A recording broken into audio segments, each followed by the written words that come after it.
am Rico Bolvo, and this is Uncut News.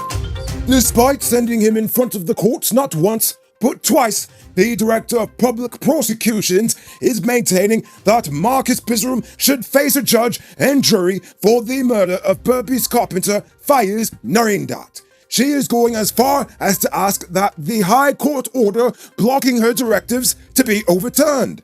Justice Simone Morse Ramlal had ordered Magistrate Renita Singh not to commit Pisrum to stand trial for the murder against the DPP's wishes.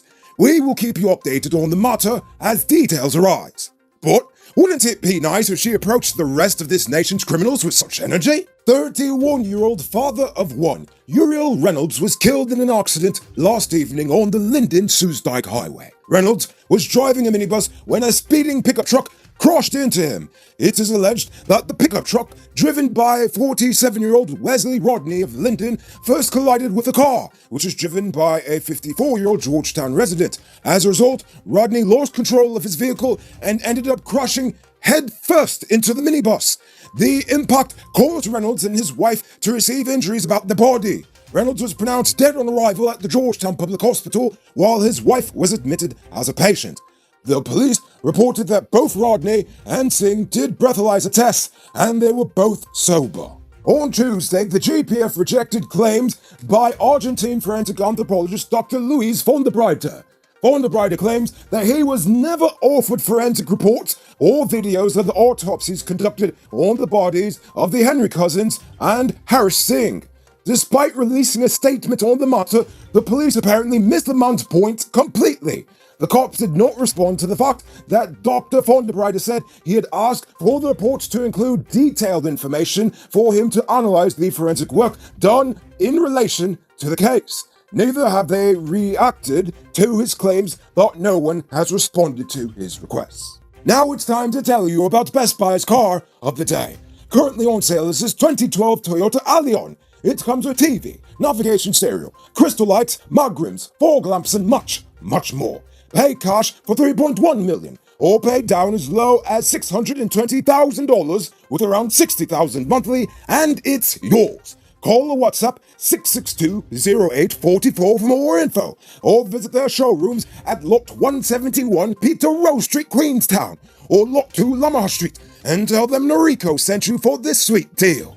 33-year-old alleged racist dentist Dr. Surendrapal Ramprasad of Cotton Tree Village, West Coast Babies, was charged on Wednesday for refusing to treat a patient based on her ethnicity. Weird. The prosecution says that on September 18th, 2020, at the Fort Wellington Hospital, he refused to perform a tooth extraction on a child because of the patient's ethnicity. The dentist, who apparently likes his patients as white as his teeth, pleaded not guilty to the offense. He was released on his own recognizance and will have to return to the court on January 22nd. Well, here's proof that you can be educated and still be a jackass. Linden-based police constable O'Malley Lloyd thought he found a brilliant way to call out sick from work. Just fake a doctor's note. Now Lloyd is possibly facing a permanent vacation from work after being slapped with 3 counts of uttering forged documents committed on public justice. Lloyd appeared before the Linden Magistrates Court yesterday, where he pleaded not guilty. The court heard that on 2 occasions the constable forged the signatures of 2 doctors at the Linden Hospital and a leave form purportedly signed by an officer. He was granted bail in the sum of $25,000 each on 2 of the charges and self-bail on the other, on the condition that he lodge his passport and report to the Wisma police station weekly. His next court date is the 22nd of January. JWI has performed nothing short of magic recently after slashing their debt to suppliers from 800 million to 260 million Guyana dollars over the span of the past 4 months. According to Sheikh Bash, these debts were incurred during the period of 2017 to 2019. This means that the company is now in good standing with its creditors and is able to procure larger quantities of materials and equipment. He said the debt clearing was a result of their aggressive revenue collection stream during the last quarter of 2020, which means they told a lot of people to run their pockets. JWI has surpassed its 2019 revenue collection for the same period by 22%. Great news for those of you who are still looking for an affordable smartphone.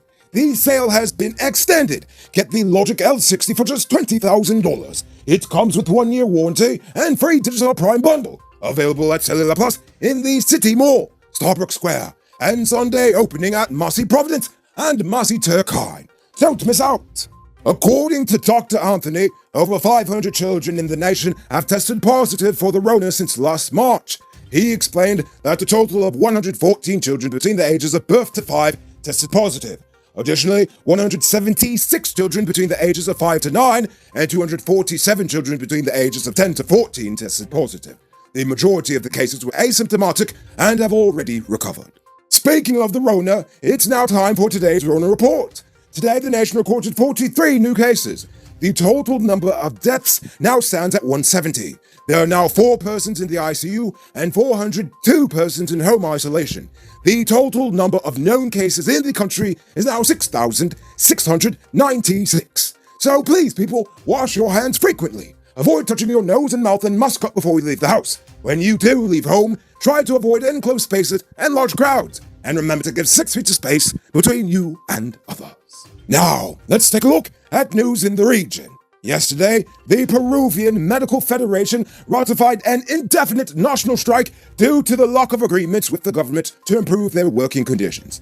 FMP President Goffredo Talavera denounced the lack of medical materials, improved salaries, and personnel to fight the pandemic in the country where over 1 million positive cases have been confirmed. The Medical Federation is also requesting that Health Minister Pilar Mazzetti resign from the position. Too many terrible drivers on the road. Don't be one of them. Book a beginner's driver's course with Fast Learners. Forget asking your relative to teach you. They will haul upon you like you's a dog. Fast Learners is professional and makes it easy for you to learn with less anxiety. Call them now on telephone number 690-6868 or follow them on Facebook at Fast Learners Driving School. The director of the National Health Institute in Colombia recently announced the discovery of a mutation of the Rona that so far has only been detected in Colombia. This Colombian strain of the virus was first discovered in March last year, but has yet to be proven either more infectious or more dangerous than the virus that originated in China, according to the INS director, Martha Ospina. Unlike the new British strain, there's no evidence that this new strain is more infectious or even deadlier than the Chinese one either, so okay. And now for our weird news story of the day. A former soldier in full tactical gear and a rifle kidnapped an Australian animal shelter worker on Monday, tied her up, and threatened to shoot her unless she revealed where all the cats are. Yes. He was arrested the next day when he decided to return to the same shelter to claim a cat he said was a support animal for a friend with mental issues. Yes, just a friend with mental issues. The employee of the shelter said the incident started on Monday night when 44-year-old Tony Whitman ran upon her in the shelter's parking lot in full military gear, forced her inside, bound her up, and demanded to know where his feline friends were. He then left without taking anything, and the woman was able to free herself. But to make things even more ridiculous, the following day, the madman showed up at the shelter as if nothing happened, coming for an appointment he had made Monday afternoon to retrieve a cat. He was then arrested, and police say he confessed during an interview to the kidnapping. According to his lawyer, Whitman has PTSD and was discharged from Australia's military in 1997. Bail was denied, and Whitman is due back in court in April. Who said luxury can't be affordable? Move into your own home in 2021. Lenora Estate, West Coast and Aurora properties are within your reach. Move out of the landlord's place and put that rent money towards your own 5,000 square foot property. Call or WhatsApp 592-618-5702 or call +1 516 476 2172. Moving on to our Uncut News Views Poll question of the day. Every day we pose a question about current events in Guyana, the region, the diaspora, and how you feel it relates to us. So, you give your responses in the comments, and we just might read the best ones in the following episode. Yesterday's question was, do you think it's a good thing that our government is more aligning itself with the United States? Carl Samwar said, yeah, the Admiral and the Joint Marine Patrol that came to stop, quote, illegal fishing, end quote, was a good way to get Venezuela aroused. South America never made a war investment. ABCEU, it's about time.